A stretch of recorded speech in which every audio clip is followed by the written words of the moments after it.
大家好，马哥来了。酥脆的表皮，夹着里面清香的韭菜，这就是咱们西北的韭菜馅饼。我们这边一般都叫做韭饼。每年韭菜下来的时候，大家都要在家里做了吃一吃。今天就做个韭饼，大家参考一下。准备一把韭菜，把它洗干净，切碎，切上一点牛肉，也可以用羊肉代替，或者炒个鸡蛋。肉切好后，咱们放到锅里燃一下，少放点盐、花椒。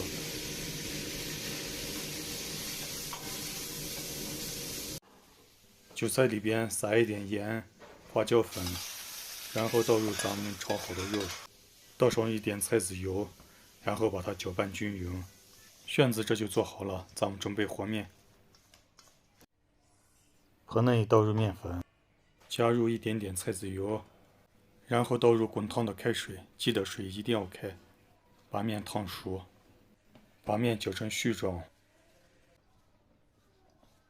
然后揉成面团，揉光滑。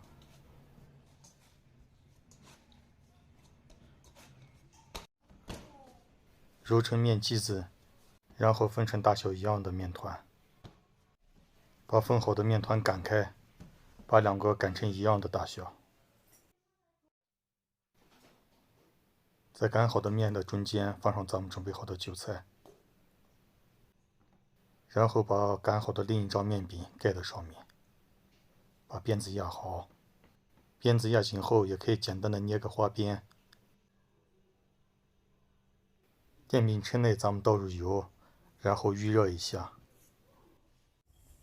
放入做好的面饼，开大火，盖上盖煎一会儿，煎上3分钟左右。等到下面金黄酥脆的时候，翻个个。待到两面都煎成金黄色的时候，咱们就可以出锅了。咱们的韭饼这就做好了，然后用刀把它切开，就可以装盘上桌了。好了，记得给马哥点赞、关注、评论、转发。马哥教你做家常清真美食，马哥带你探寻各地回族美味。谢谢大家。